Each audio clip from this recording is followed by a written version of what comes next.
આગળ વાત કરીએ તો રાજકોટની જનરલ બોર્ડની મીટિંગમાં અત્યારે હોબાળો થયો છે। અનેક મુદ્દાઓને લઈને ચર્ચા હાથ ધરવામાં આવી રહી છે। આજની મીટિંગમાં અનેક મુદ્દાઓ પર ચર્ચા કરવામાં આવી રહી હતી, જે દરમિયાન આ બોર્ડની બેઠક જે છે તે શરૂ કરવામાં આવી હતી અને તે દરમિયાન ભાજપ અને કોંગ્રેસના કોર્પોરેટરો દ્વારા 22 જેટલા પ્રશ્ન મૂકવામાં આવ્યા હતા। રોડ, રસ્તા અને પ્લોટ સહિતના પ્રશ્નો મૂકવામાં આવ્યા હતા, જે દરમિયાન અત્યારે હોબાળો થયા હોવાના દ્રશ્યો સામે આવી રહ્યા છે। મહત્વનું છે કે આ બેઠકમાં અનેક લોકો પણ હાજર રહ્યા હતા, ત્યારે વરસાદ બાદ અનેક જગ્યાએ રોડ રસ્તાઓ જે તૂટી ગયા છે તેને લઈને નુકસાન થયું છે તે બાબતે પણ ચર્ચા। ત્યારે રાજકોટ મનપાના જનરલ બોર્ડની બેઠકની શરૂઆત તો થઈ ગઈ, પરંતુ અનેક મુદ્દાઓને ચર્ચા શરૂ થતા તેમાં હોબાળો થયો છે।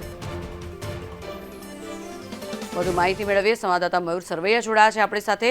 મયુર, જણાવશો, બેઠકની શરૂઆત થઈ ગઈ હતી, મુદ્દાઓની ચર્ચા શરૂ થઈ, પરંતુ અત્યારે હોબાળો થયો, શું વિગત?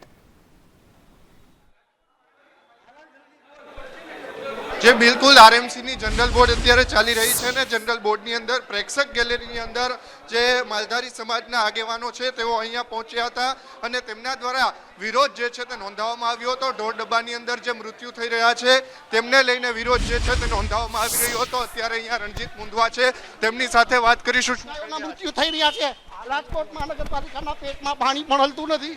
સરકાર લડતી છે, પોલીસ ભાગે કરતી છે, આપણે જોઈ રહ્યા છીએ કઈ રીતે ધરપકડ થઈ રહી છે। વિરોધ કર્યો તમે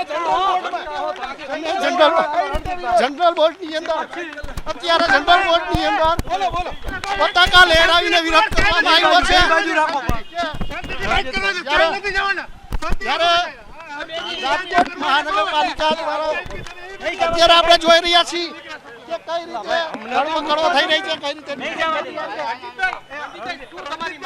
અમારી માંગ એ છે કે રોજ 40-50 ગાયના મૃત્યુ થાય છે રાજકોટ મહાનગરપાલિકાના ઢોર ડબ્બાની અંદર, તો ગાયને સારી રીતે સાચવવી જોઈએ। ન છોડાવતા હોય તો એને પાંજરાપુરને તમે જે જીવદયાને સોંપી છે, આજે જીવદયા ટ્રસ્ટની અંદર રોજ 30-40 ગાયના મોત થાય છે। એ હત્યા ઘર છે કે જીવદયા ઘર છે જાણવા મળતું નથી। અત્યારે વિરોધ નોંધાવ્યો હતો કોર્પોરેશનની અંદર, શું કહેશો?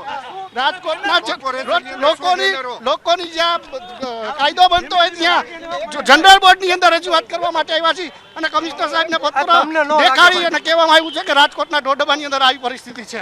અત્યારે શું વિરોધ દર્શાવ્યો? જે પ્રકારે દ્રશ્યો જોઈ રહ્યા છો કે અત્યારે જે રણજીત મુંદવા જે છે માલધારી આગેવાન, તેમને પોલીસ દ્વારા જે છે તે અત્યારે અટકાયતી પગલાં લેવામાં આવ્યા છે। પ્રેક્ષક ગેલેરીની અંદર રણજીત મુંદવા સહિતના માલધારી સમાજના આગેવાનો જે છે તેઓ અહીંયા પહોંચ્યા હતા।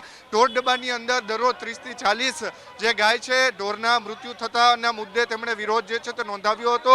વસરામ સાગઠિયા જે છે તેમને પણ હોબાળો કર્યો હતો અને તેમને પણ અનેક મુદ્દે સવાલો જે છે તે કર્યા હતા, પરંતુ સત્તા પક્ષે કોઈ પણ જવાબ ન આપતા આખરે જે અહીંયાના જે વિરોધ પક્ષના નેતા છે તેમના દ્વારા વિરોધ નોંધાવવામાં આવી રહ્યો છે। મયુર, ખાસ કરીને વાત કરીએ તો અત્યારે અનેક પ્રશ્નો અહીંયા ઉઠી રહ્યા છે, બીજી પણ ઘણી બધી બાબતો પર પ્રશ્નો ઉઠ્યા હતા, પરંતુ અત્યારે બેઠક શરૂ થયા પછી આ સમગ્ર હોબાળો થયો છે। અત્યારે હાલની શું સ્થિતિ છે બેઠકમાં? હાલની સ્થિતિની વાત કરીએ તો બેઠક જનરલ બોર્ડની જે છે તે ચાલી રહી છે। અત્યારે જે રણજીત મુંદવા જે માલધારી આગેવાન છે, જે વિરોધ તેમના દ્વારા કરવામાં આવ્યો હતો, પોસ્ટરો જે છે તે લઈને આવ્યા હતા, તો સાથે વસરામ સાગઠિયા જે છે તેમના દ્વારા પણ જે સ્મશાનના લાકડાનું જે કૌભાંડ સામે આવ્યું હતું તેમને લઈને પ્રશ્ન પૂછવામાં આવ્યા હતા।